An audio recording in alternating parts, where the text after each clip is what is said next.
Praise Lord Jesus Christ. I greet you all in the name of Lord Jesus Christ. And இன்னைக்கு இவங்க எல்லாரும் இந்த Be and Create சீரீஸ்ல பார்க்கறதுல எனக்கு ரொம்பவே சந்தோஷம். இன்னைக்கு தேவன் நம்மளுக்கு வைத்திருக்கிற வார்த்தை என்னன்னு பார்த்தீங்கன்னா, see the bigger picture.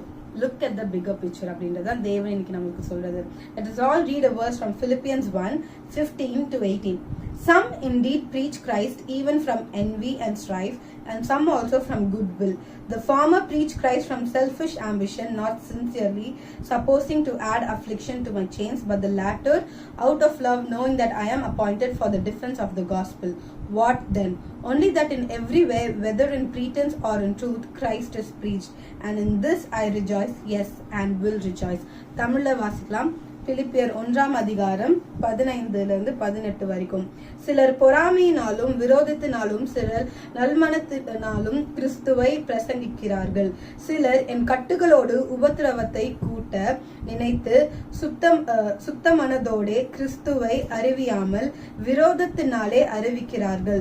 சுவிசேஷத்திற்கான நான் உத்தரவு சொல்ல ஏற்படப்பட்ட என்று அறிந்து சிலர் அன்பினாலே அறிவிக்கிறார்கள். இதனால் என்ன? வஞ்சகத்தினாலாவது உண்மையினாலாவது எப்படியாவது கிறிஸ்து அறிவிக்கப்படுகிறார். ஆதலால் சந்தோஷப்படுகிறேன், இன்னும் சந்தோஷப்படுவேன். இல்ல நீங்க பாத்தீங்கன்னா, பால் பிரிசன்ல இருக்கிறாரு, ஒரு சிறையில இருக்கிறாரு. அப்ப அவர் என்ன சொல்றாரு? நான் சிறையில இருக்கேன். அநேகர் கிறிஸ்துவ பத்தி சொல்றாங்க.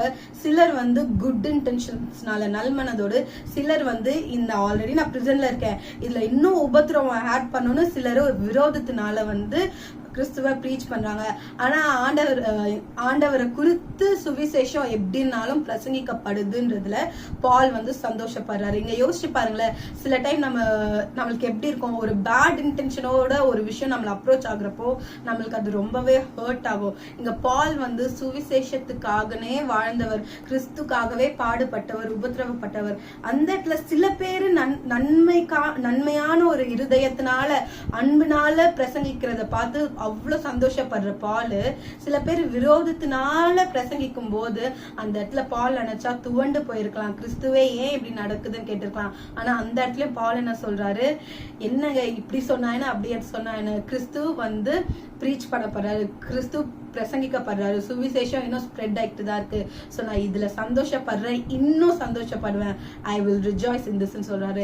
இந்த ஒரு கடுமையான ஒரு விஷயத்துல கூட Paul is seeing the bigger picture.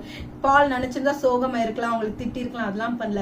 பால் அந்த இடத்துல by the help of the Holy Spirit he is looking at the bigger picture. So இன்னைக்கு நீங்களும் நானும் கூட, no matter what we are facing today in our life, we should see the bigger picture. Okay, it might be in your personal life, it might be in your ministry life, it might be in your work, it might be in anything. Look at the bigger picture. God has bigger things in store for you. Let us all pray. Lord Jesus, I thank you for this beautiful day. அப்பா ஆண்டவரே, அப்பா எங்க உபத்திரவத்தின் மத்தியில உம்முடைய நன்மையை பார்க்க எங்களுக்கு கிருபை பாராட்டுங்க தகப்பனே. ராஜா, என்ன ஆனாலும் தகப்பனே, we should always, Father Lord, look into you and we need to strive for the bigger picture. In Jesus' name I pray. Amen. Amen. God bless you.